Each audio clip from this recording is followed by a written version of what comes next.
What they done put together? You got to go at a strict format? No. Oh, okay. Hell to the no. Y'all ready? Is it on, honey? Is it on? Is this thing recorded? Baby, this is T.S. Madison coming to you back loud, live, and in color from the Outlaws podcast with T.S. Madison. And today I have a sister with the same mister, from the same mister, the same mother, from another mother, whatever the hell. Y'all know what the hell I'm trying to say. Bitch, Miss Lawrence is in the building. Yeah. Bitch, yeah, look. Yet again, they done gave my sister another motherfucking check, baby. Listen, I'm gonna be down there to that welfare. Yeah. You know they said, don't you carry your ass down there to that welfare. They said, T.S. Madison's doing a podcast. I said, what? I said, Fag Talk. Mm-mm. They said, no. I said, oh. No, this is an iHeart back. I said, oh. No, then they pump the tease to me. I said, oh. She's like the Jeffersons, honey. I'm moving on yeah, to the east side. Yeah. Get my voice to a deluxe studio. Deluxe? Yeah. Oh, girl, you got to see the one I do in L.A. All work. L.A. Oh, because you've done something in L.A.? I do here in L.A. And then I'm right, because and they got one in New York, too. I'm be doing it in New York, too. Oh, good. Because I got a movie that I'm be doing out there. You doing a movie in New York? Mm-hmm. Oh. I'm a lead this time. Work, bitch. Oh, yeah, I know about that one. Yeah. That's Tasha Smith. Yes. You in it too, ain't you? They ain't call me. They will. You think so? I'm an ass. Girl, them people. I'm a lead. I don't know what'll be wrong with the people, girl. They use it sometimes they don't, but it's okay. Listen, one thing about it, what's for you, you ain't gonna miss you. Baby, come on. I want you to understand that. Oh, I know it. And you see the proximity I am to that Housewives of Atlanta. Andy, you can play them hostro games all you want to. My God, say. But you know what I will say about you is you know the power of speaking it and allowing it to manifest. Mm-hmm. Everything that you say you want to do, you do it. It don't matter how long it take, and you do the work to get it. So, yes, Housewives is. I'm gonna say it. It's in the cards. It's in the cards. Now I have been known to have the magic wand when it comes to Housewives. Well, both of us sitting here with magic wands. You gonna be on there? You gonna be on there? Both of us sitting here with magic wands. Yeah. So. And sitting on one. Oh, hey, it's Speliosis. And sitting on one. Oh, outside. Sister, I want to tell you, I love you. I always tell you I love you. I love every time I'm with you. Every time we just so magic together. Yes. And I think it's because we Libras. Yep. We both Libras, and we both understand the business and other. And what I love about you is that you've always kept me. And you're younger than me. Mm-hmm. Mm-hmm. But you've always kept me in check. Mm-hmm. Yeah. Because you know I can be a bomb. But see, I knew where you were headed a long time ago. Mm-hmm. You know, even when you first started, you know, doing your stuff at the house. Mm-hmm. I already knew where you was headed. And so because I had been kind of privy to the industry, you know, in a I guess the business way, whatever I'm trying to say. The mainstream before me. Mainstream you was the mainstream before me. And I knew what all it entailed, and I knew the do's and the don'ts. And I was like, okay, I know where she getting ready to go. So now, bitch, you can't do this now. Yeah, because you can't do this. Listen, for those of you that out there that are watching and listen, Miss Lawrence, tell me, sister, now don't do that, sister. Cause you have to wheel that hoe back in. That bitch is crazy, and she just thought. She goes off, and I'm like, oh. And my sister, now she may or may not, and I don't know, admit it, but sometimes I will go out there to the house, and she say, sister, come on and do the show with me. And she'll start cutting up, and I won't cut up. I won't cut up with her. I couldn't do it. No, you can't. I don't. I couldn't do it. And back then, my sister be like, girl. But no, Miss Lawrence, I don't expect for you to cut up with me because here's the thing. I go through that with Craig now. Uh-huh. Mm-hmm. On the Fag Talk. Uh-huh. I go through it because Craig get to cutting up, and I be like, hey, girl. Now you got to see. Oh, I clocked. I don't think I don't be watching. I said, now look at her. Now the bitch sitting in my seat where I be like, you can't do that. Now, wait a minute. Now she got to do it to Craig. I go to squeeze the Craig knee. Hey, girl. Right. Hey. Right. And, I've always got it. But here's the thing. I've never wanted you to. compromise anything that you have. No, I know that. Let I me know do the that. thing because I I know don't that. give a fuck about it. But let me And I tell people all the time, what Maddie is able to do, she can do it because that is how she built that's my her wheelhouse. brand. That nobody can do what that lady do and be tolerated and accepted for it. We all got mouth, well, not everybody, but I know my mouth can carry. I don't know. Are we looking at people anyway? What? Because Hey y'all, my mouth can carry too, but I'm like, you know what? I didn't come out that way. My sister did, so she grew her business, her brand, and everything that way. I can't do it, and it was been so many times. Nobody don't know that nobody don't know how you can slice, dice, and carry. No, they don't know that. They don't know. They don't and they know also that. don't know that you can whistle. See, I'm gonna put it to you like this: if you from a generation that watched The Young and the Restless, and there was a episode that Catherine D. Chancellor, yes, honey, said, "Have you ever seen a person write a check for $1 million and someone disappeared?" See, that's the kind of girl you is. Catherine D. Chancellor ain't never made no threat. She just write a check for $1 million and you gone. See, I'm not gonna do all that. I'm not gonna do all that. I'm gonna cuss you out. Tell you to eat ass and glass. Pull up, put my pistol out my titty, and I'm gonna write a check for $1 million. That part. Yes, ma'am. Poof. So we don't listen. This shit gonna be all over the place because this is what we do. Now, for those of people out there that are watching the show, I don't know where you've been or how you've been. If you don't know who Miss Lawrence is, I'm gonna allow my sister Miss Lawrence to tell you who she is. There's a segment on my show. It's called Talk Your Shit, and this is the time where the guests get the opportunity to say who you are, what you do, what are you proud of, and this is your time to shine. So don't hold back. So in Black people term, bitch, this is the time for you to talk your shit. Bitch, this is the time for you to be like, my name is Miss Lawrence. I'm the first housewife of Atlanta. That was, you know what I'm saying? I'm the first. I did the show. I did the fashion queen. You know. Because oftentimes we as Blacks, because I'm about to layer this. We as Black folks always been told, be humble. Sit down. We come from that era. Yeah. Be humble. We come from that era. And I'm going to tell you something. It's fucked up now. Because we come from an era where you have to be humble. These types of opportunities haven't always been, awarded to people like us. And so when you get it, bitch, be humble, be quiet, da-da-da. So I've never known how to talk my shit. You get the opportunity to be like, I'm the first Black transgender woman to executive produce and star in her own reality television series on Earth. Yeah, I have a song with Beyonce. I received a Grammy certificate for that. I'm on an Emmy-winning television show, RuPaul's Drag Race, where I'm a judge. That I brought home an Emmy for that television show. You know what I'm saying? So this is why you're supposed to be able to do that without. Because I think what tends to happen, Miss Lawrence, is that we make people take it away like we're bragging. No, we're standing in what we've done. Yeah. And not just standing in what we've done. We're standing in what we've done because we know the obstacles we have to stand against to get those things done. Yeah. So on this show, talk your shit. Yeah. I mean, I done said it. I mean, well, yes, the let me. My name is Miss Lawrence. Fuck the TV first.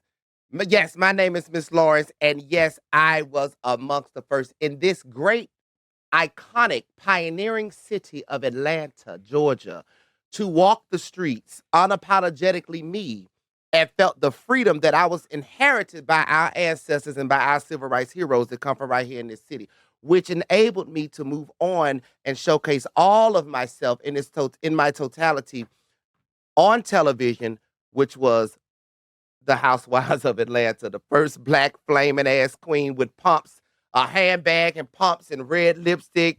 Sometimes looked a fool, bitch, because I was still self-discovering, but definitely helped to open that door, to open that door and break the barrier of getting people used to the idea of people like myself. And because of that, I definitely believe that God said, because you are walking in your truth, because scripture says, well, it's not scripture, but the old saying says, to thine own self be true. What is that? That's Shakespeare, some shit like one that. of I don't that. know. But the scripture that you want to say, ye shall know the truth, and the truth Shall set you free. Hey, ya ba ba ba ba. Come on, come on. And so from that, from Housewives to my own show, Fashion Queens, where I was able to meet and cultivate one of my strongest relationships with the incomparable and ever so talented Bevy Smith, who's one of my mentors and mothers, and my dear sister Derek J. To being noticed by Lee Daniels and Lenny Kravitz and you name it, and them co-signing saying, listen, we want you on Empire, on Fox. Then from that to Star. Then from Star to the United States versus Billie Holiday. From United States versus Billie Holiday to what I did after that? Deliverance. Bros, then Deliverance.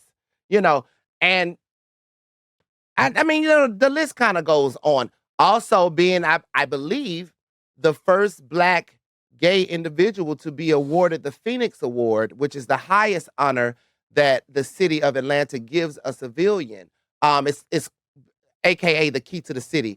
I believe I'm the first and only Black queer person that has gotten that, and it came directly from the mayor. So I'm really proud of that.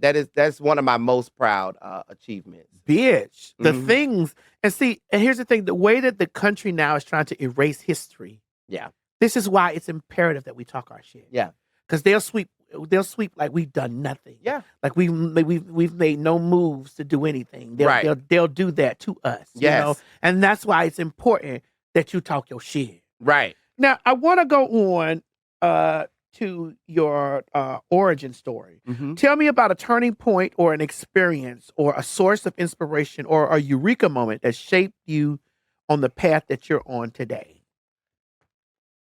So what was a turning point for you, like that you knew, like, oh my God? What was the turning point? That put you on the path that you on right now? I would have to say that started when I was a hairstylist. I became one of the most sought after hairstylists here in Atlanta, and it garnered me a clientele that was just magnificent and out of this world, and all the opportunities came from that, which led me into the entertainment space. And I one day it hit me that because I was obedient and because I nurtured everything that God had given me, the gifts is what made room for me to be in the arena and in the spaces that I'm in now. It's been a lot of surreal and aha and dreamy moments that it's a lot of them. It's a lot of them. Even now, some of the new adventures are paths that things that I'm working on right now. Is like I'm like, well, I can't even believe I'm doing this right now. I'll tell you, I've gotten into the real estate investing space and the developing space, and I never thought I'd be there. And what prompted that, or what sparked it, was I lost my father 2 years ago, and that was all that he did. And I had no idea that I would be, but I was forced to get into it because of my father passed. He had properties and stuff that had to be taken care of and managed. I said, okay. And then God had placed the people in place to help me along that journey and mentor me and show me the ropes. And so I'm excited about it, and it feels good. So it's another chapter that I get to add to my story. Wait a minute. So now you about to be a real estate mogul? Girl, we got to put a show together, honey. Yeah. And so listen, so far I was late. I was supposed to be here earlier, y'all, but I had my times mixed up. I had a closing today at 1:30. I had to go to that first on another property that I'm about to do. And I said, Lord, I thought them people told me 4:30 and it was really 12. So anyway, but I'm here now. But yeah, so it's not so a game. We got to do a spin-off show called Punks with Properties. Come on, punks and properties. Bitch, punks and properties, honey. And properties. Yeah. Because people don't think that I think that we've been so associated with such a derogatory things. Like they don't think that we're prosperous.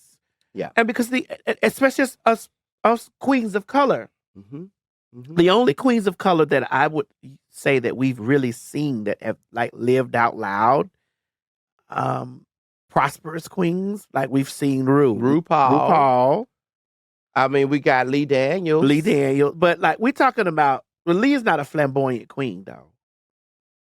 Okay. Well, Lee can be a flamboyant. He can be sometimes. But right. Yeah, but we talking about because if the public don't really look at Lee as gay like they look at us. They look at us as gay, right? You know what I'm saying? No, they look at Lee like he's a director. He's a yeah. They've looked past his sexual orientation to be like he's this, he's this. Right. But they still look at us like, oh, she's trans or he's gay. You know what I'm saying? Because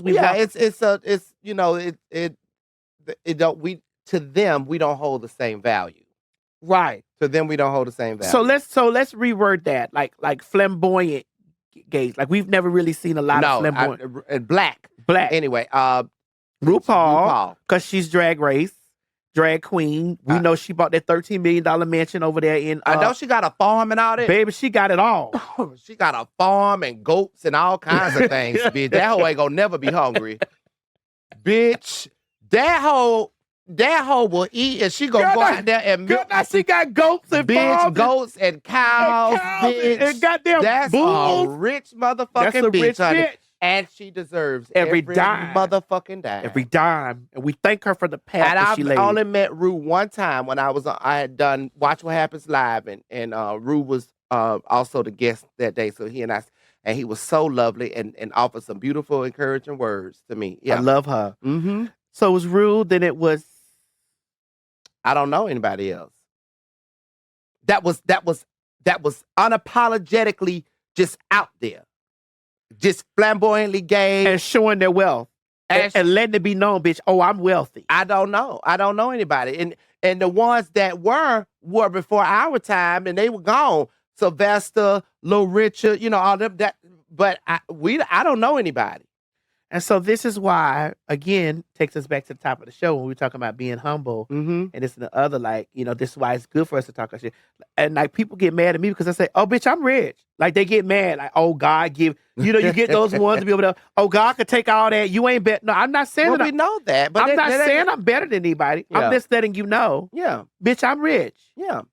I'm letting it be known. Like, I'm not one of those. It's deeper. It's not bragging. It's really telling yourself, like, bitch, I'm rich. When them people and the world and society told me that a motherfucker like me will never have what my straight counterparts get to have, that I will never have what my white gay counterparts have, and bitch, I was able to do it. Yes. Correct. She's rich. Yes. Yes, I'm motherfucking rich. Yes. Yes. You get the chance to do that because of the things that are stacked against you. Like you go online, you see, a bitch got a network of 2 million, 3 million, 5 million. Yes, I'm gonna tell you right now, you can go look me up. You ain't never gonna know my goddamn net worth. I'm not gonna let you know it. Well, it's unfortunate that they put my shit out there, but it's okay.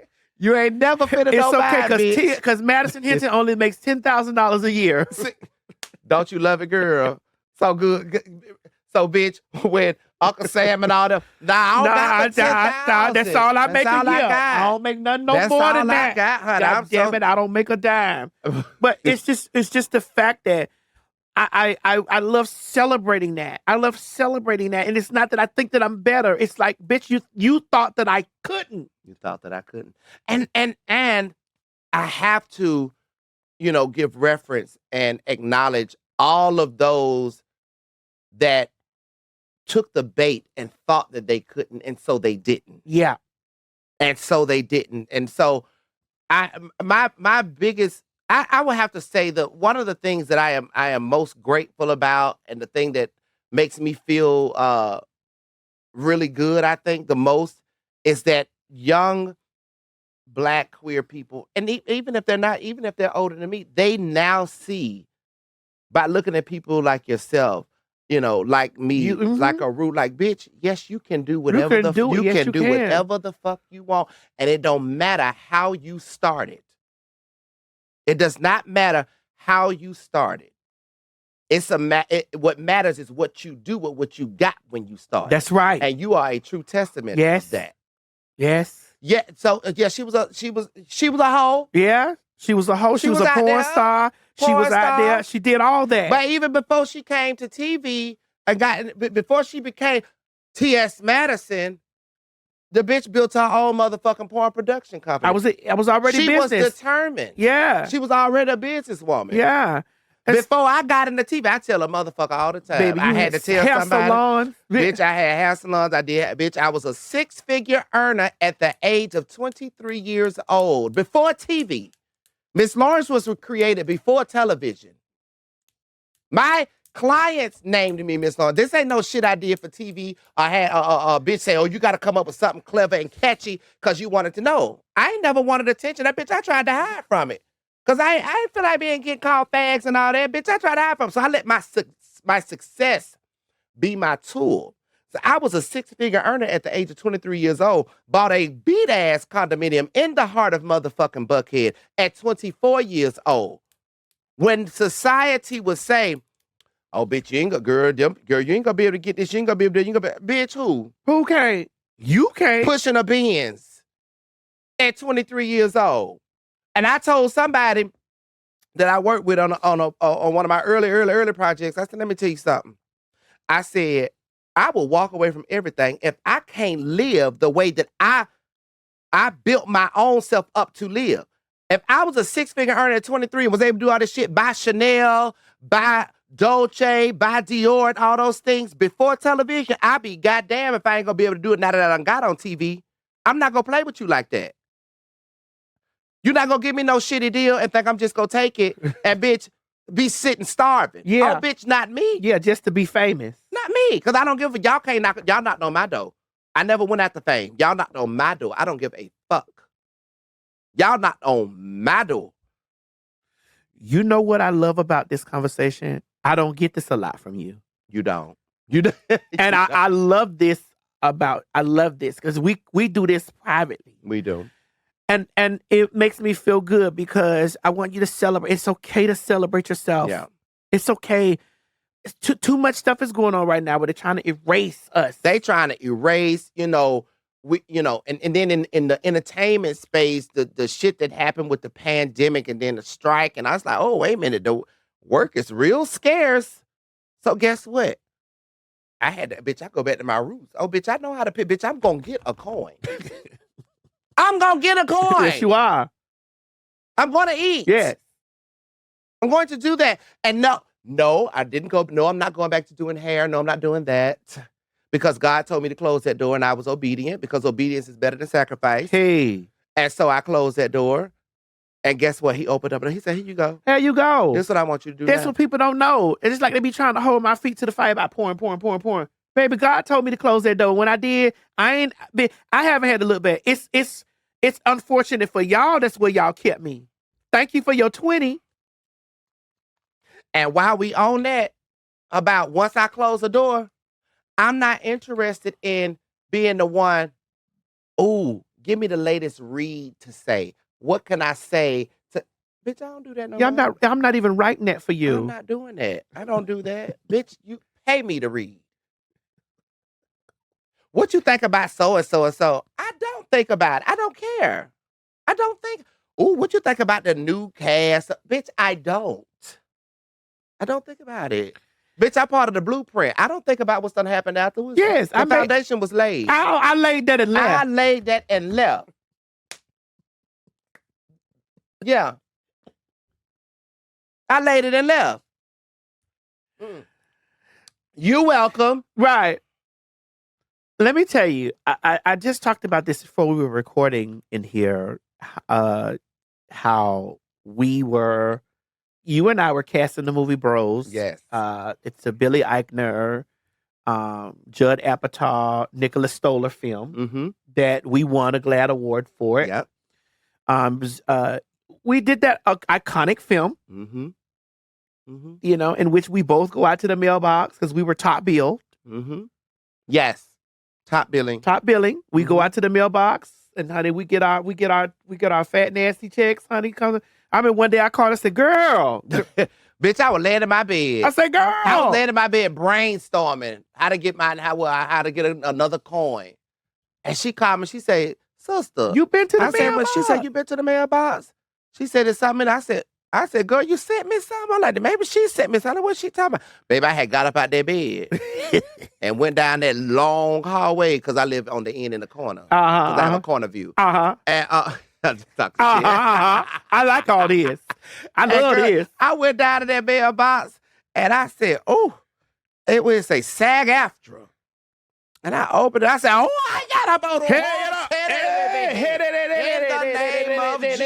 in the name of Jesus. You didn't have to do it, but you did it today, and you did it on time. I did it on time, God. See? And listen, here's the gag. We've been, because you know we got a lot of flack from even our people that look like us.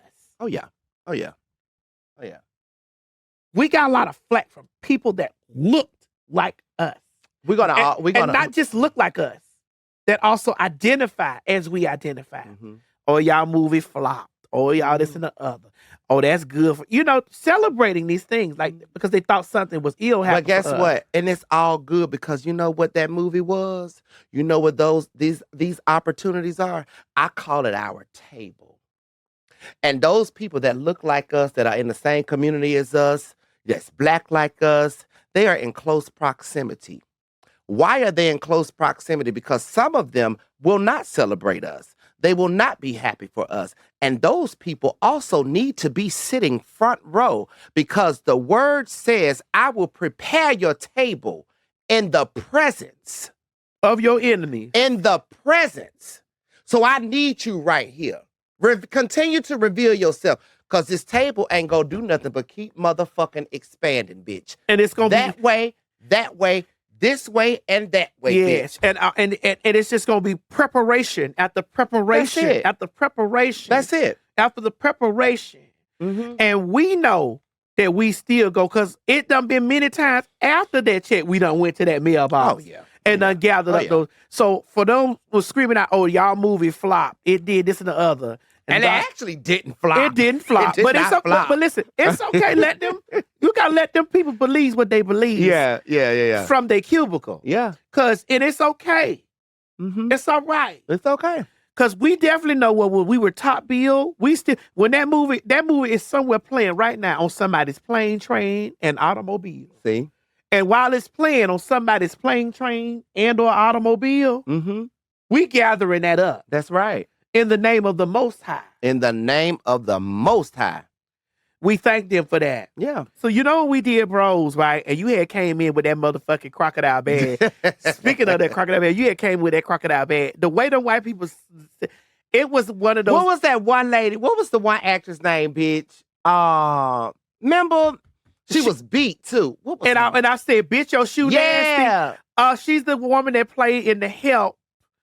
Jessica Chastain. Jessica Chastain. That's who it was. We had met Jessica Chastain, and I walked up to her and I said, "Bitch, that's a nasty shoe." And she fell in my arms. Yeah, she did.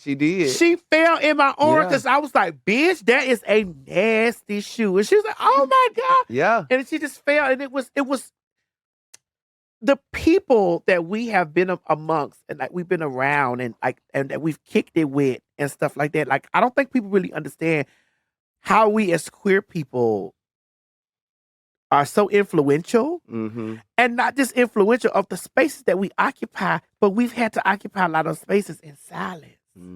Like we came in doing hair, doing makeup, holding bags.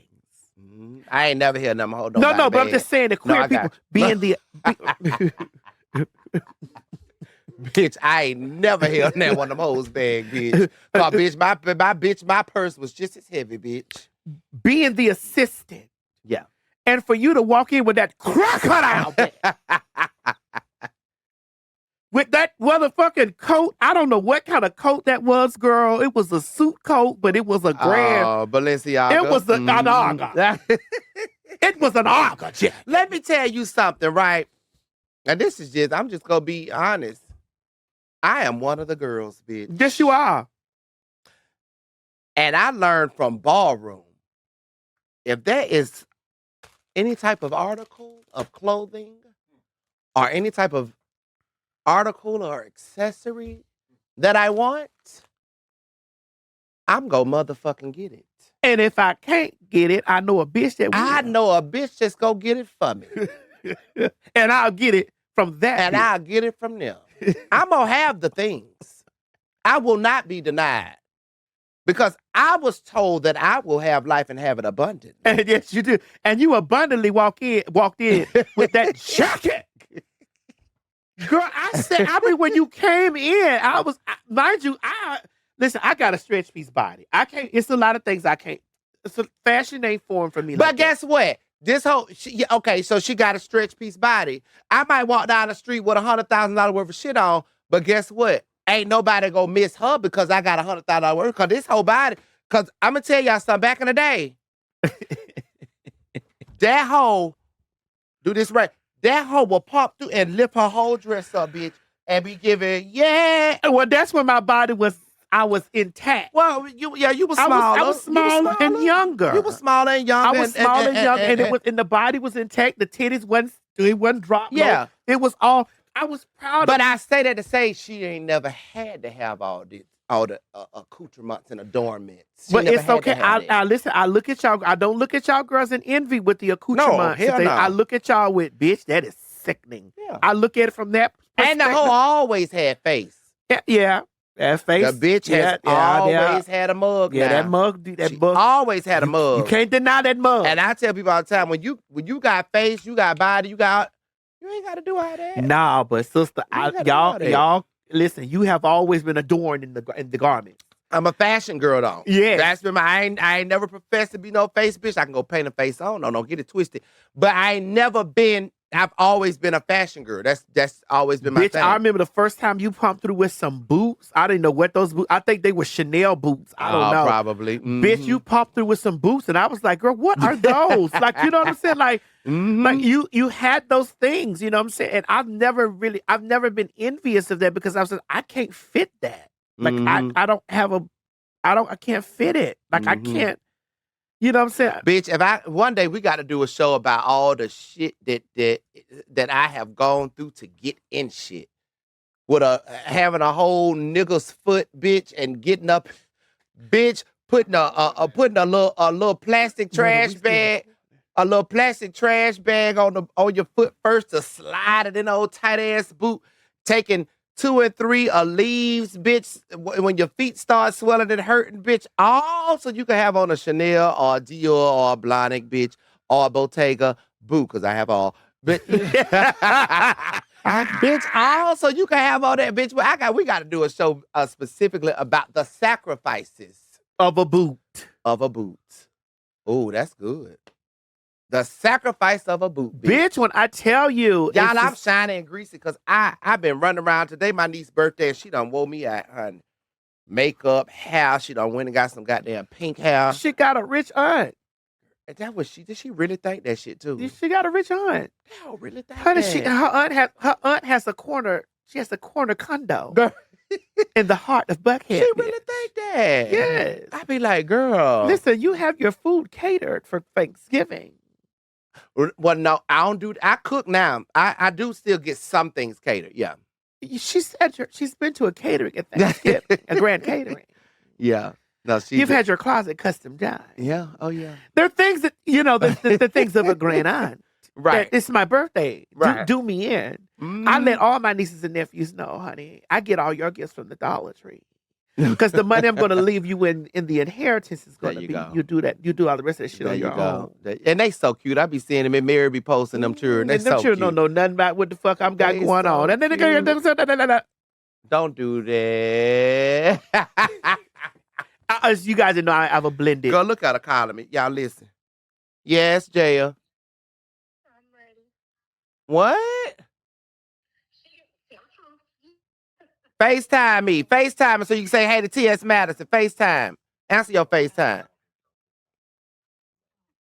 What you got to do her makeup? I don't got to be there to see Look at her, Maddie. Maddie, look at her. Hey, niece. Oh, my God. It's your happy birthday. Come on. To you. Oh, happy birthday to you. Happy birthday, niece Jaya. Happy birthday to you. Hallelujah. Now, sister, I want to get down to your villain era, and we're going to get down to the end. Now, I want to talk about every outlaw gets labeled a villain at some point, or often when we're just trying to live our truth or do our best. Your villain era could be a time you stopped people pleasing, a time you stood up for yourself, or maybe you made a mistake, or maybe you did something that sparked some controversy, or maybe simply the world wasn't ready for you. What was your villain era? Oh, it's a couple of them. So, one definitely, coming up here in the South, 80s baby. No, the world wasn't ready. The city wasn't ready. Sometimes, So definitely, I don't know if it was a villain. I don't know what you call it, but I definitely dealt with a period where the world and the people just were not ready, but they eventually had to get ready. Right now, before I ascended to where I am now, when I was a hairstylist, I was fortunate enough to build a team. I had a dynamic team of hairstylists that were phenomenal, and I was the villain because I was very strict and I was very hard on them because I wanted them to be the absolute best. And when they became the best, I got to see my best. When they became the best, I got to see what I was really goddamn made of, that I could recreate another me or other versions of me or give everything that I've had to somebody else to watch them grow and blossom. And it's hard to do that sometimes because people don't really get it. They want to be your friend. They want to be your Kiki, your Judy, all that kind of like, no. Because you're going to be great. Because I want to make sure that what I've been able to come isn't just by chance or by luck. I want to make sure that I own everything that I do, my intellectual property, the way that I teach. I want to make sure that I have it. And the only way I can make sure is if I teach it to somebody else. So if I can teach it to you, I can teach it to you. That's going to affirm me and let me know, bitch, you did that. And once I got to that number 7, because I had a total of about 7 stylists, that's when God say, job well done. Now this is next. And that's when I closed my salon. And you were obedient. I was obedient. And It was hard to do now. Yeah. It was the scariest thing in the world for me to do because this wasn't the, and I'm sure you went through this too, sister. Even with you leaving your adult and your sex work. It's like, wait, this is the thing that I built up so you can sit up in your luxurious, your first mansion out there in Conyers. This was the thing that I built for myself, being a hairstylist and becoming a 6-figure earner so I could live in Buckhead amongst the fab, and now I'm at this crossroad where I can't keep doing it and do this entertainment and this acting thing because it was breaking me down. And I'm like, oh my God, what am I going to do? And I had to trust God, and God literally sent an angel. I would say he sent one of his vessels. And I was sitting in Houston's restaurant with the grandmother, Granny. And this lady, I swear to you, she stopped by my booth as she was leaving out. Because I had been going through a lot with the salon and trying to manage everything. And it was, that lady stopped by my booth. And I wish Miss Mary was here because sister, Miss Mary, she wasn't a spiritual. That lady stopped by my booth and she put her hand on my shoulder. And she said, stop stressing over that salon. And I said, so now I'm like, oh, maybe she's a client at the salon and maybe she done heard me and they're going off on my team or something. I said, did you cut him? She said, no. She said, God just told me to tell you to let it go. It was just like that. And I got a witness. The grandmother was sitting right there. I got in my car. I turned on Donnie McClurk. I tell the story all the time. So if those of you who are watching or see me on other podcasts, I'm always tell the story because it's my testimony. And I got in my car. I played Donnie McClurkin and Dorinda Clark Cole. There's a song that says, let it go. I got in that car and boo-hooed. I said, oh my God. And once I got myself together, probably the next day or two, I wrote a letter to my team because they never left me. As mean as I was to them, but they knew I loved them and they knew I wanted them to be the best. I wrote a letter to them And I wrote a letter to all of my clients that had been with me for years. And I said, they saved my life. Because, back then, we didn't have a whole lot of options, bitch. You could be a makeup artist, a hairstylist, a sex worker, or you can do drugs, or sell drugs, That's bitch. it. That was it. Ain't nothing else. That was it. There wasn't no motherfucking TikTok TV and shit you can make, what they call it, monetize an account. That wasn't none of that shit out back then. Right. Wasn't none of that. You had them 4 options, bitch. If you were one to live out loud and walk authentically in your purpose, truth. in your truth. Them was your 4 motherfucking options. Now, of course, I had other gay friends, that were masculine performing or whatever, or that focused on blending. So they didn't have problems. They could go anywhere and do whatever because they blended. They blended, And now I will never forget this young man. He stopped me. He said, I want to thank you. He said, because I've been in corporate America my whole adult life. He said, and I remember I used to want to so bad put a little rainbow flag or something at my desk. He said, and we couldn't do that. He said, now I've never been like, nobody ever knew that I was gay or nothing. He said, but I always on the inside wanted to just celebrate that part of me. He said, and now a company that I work for, they celebrate pride now. He said, and I watched people like you and some others way back in the day. Y'all made this shit possible. Because even with some of my trans sisters and brothers, that before the trans movement was as big as it is now, they were stealth. They were stealth, and they focused on blending. It was the holes in the gray area. Like myself, this bitch who never hid.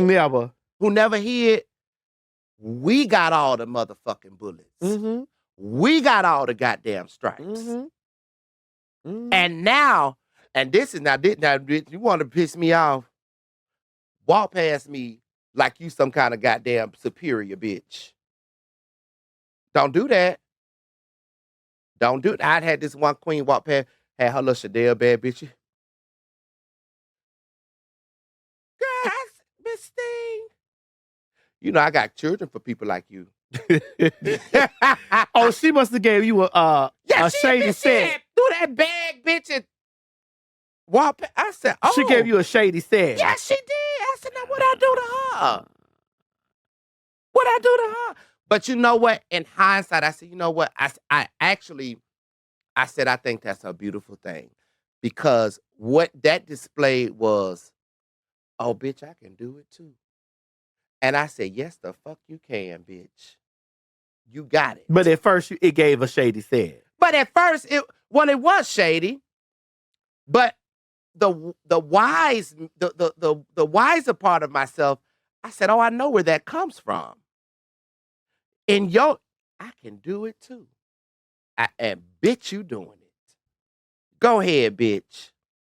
But at first, I wanted to grab that hoe by her motherfucking neck.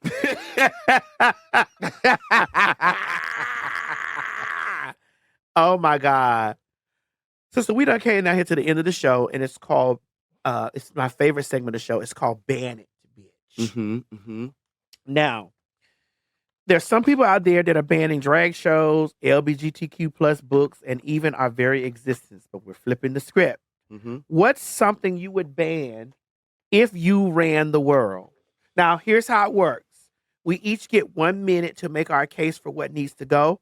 The producers in there will keep track of time when there's 30 seconds and then when there's 10 seconds left. Let me kick it off and show you how it's done. Y'all ready? What's up, y'all? My name is T.S. Madison, and if I ruled the world, I would ban having to tuck. Girl, when I tell you I'm sitting here right now and these tuck panties are tearing me up. Girl. And mind you, the only reason why I have on tuck panties is because I have on a bodysuit. Now, I'm not getting my nuts or cock cut off anytime soon. So I'm going to have to do like a slingshot. I'm going to have to pull up and pull back. Yeah. But it's just the fact that these tuck panties is so tight right motherfuckers now. 30 seconds. Do they Baby, when I tell do you they still call them gaffs? No, those no. No, listen. I don't even think about a gal. Okay. It's these panties that I got on, bro. Okay. But it's actually not supposed to be tucking my meats. It's tucking in my fupa. It's working overtime. It's holding in my fupa and my 10 nuts at the seconds, same man. time, honey. But it's squeezing the hell out of both of them. I Yeah. done stood up 2 times trying to pull it out of my ass, and I just want to ban them bitches for being so tight. But they doing a good job, and I just want to ban them for being so tight. Let me see. What would I want to ban, honey? That's a few things. And it's gonna be a whole group of people that's not gonna like this. But I want them to ban this fucking hookah shit. Every goddamn where you go, it's a motherfucking hookah. I also want them to ban, so it's hookah. I want them to ban, bitch, you spend $40, $50 for you even go inside somewhere to enjoy yourself. That's another, them parking lot pimps. 30 seconds. Ban them hoes too, bitch. Ban them hoes. I just saw they just passed legislation here where they go do putting regulations or some shit on the boot people. Cause I don't want to go upside several boot motherfuckers. See them people that boot your car. I don't want to go upside their head several times. So them 3 things I want to ban: the hookahs. I want to ban that price gouging in the parking lots and the motherfucking boot people. Cause I like to be outside and have a good time. And I don't want that fucking hookah, cause I sing. Ooh. I don't want my voice fucked up from all that hookah smoke. And it ages you. I want to look young and pretty for a long time. And that's very bitch. Listen, so sister, we done come to the end of the show. We done talked about it. We done been. How do you feel? Did it feel good to sit down and be able to get with a bitch and you can talk your shit? I love it. And just talk it. about who you are, what you done, what we've done. You make good money and still go out of here not feeling above anybody. Oh, but never. just affirming yourself. Yeah. Like this podcast is about affirming yourself, affirming who you are, talking about what you feel, and, you know. And I really wanted to create a space like that, like by myself. I ain't need a co-host to do it. I just want to create a space by myself and have my girlfriends come over and we just talk about stuff like that. Well, I couldn't think of a better host for something like this. I think it's necessary. And you make it comfortable for a motherfucker to be able to talk their shit. You know what I'm saying? So listen, and anybody that know me know I don't never pop my own shit. I don't do it. But I enjoy when you do. Because we do it. You talk to me about stuff in private. In private. But I enjoy when you do it publicly because you are a pioneer. Oh, thank you, sister. You are. Thank you. You are a pioneer. You are an inspiration. You did do those things, and it should be celebrated, especially in these times where they're trying to erase queer history, Black history. There's too much erasure going on. Celebrate yourself, and it's good that you come here and do it. And because I'm always gonna celebrate my motherfucker. Oh yeah. I celebrate myself. I do it in private when I might go to the mall and drop a few bags. Nah, we doing it open. We gonna do it open. We doing it open. And listen, I may have to borrow your crocodile Hermes bag, bitch. You got it. Bitch, and I'm letting y'all know, if y'all see me with a green crocodile Hermes bag, it's real, and I borrowed it from Miss Lawrence. You got it, sister. Bitch, listen, listen, because I can't just put my money on it like that. Yeah, no, don't, and please don't. Do not. I don't need you to, because we can't both do it. Because, bitch, if the shit hit the fan and I need $20, somebody got to have it. Yeah, I will have it. Thank you. I will have somebody got to have it. Yes, I will. And it's just like somebody got to have the Birkin. You got it, I need it. Exactly. There you go. Ladies and gentlemen, this has been the Outlaws Podcast with T.S. Madison and my guest, Miss Lawrence. Thank you for tuning in. Bye.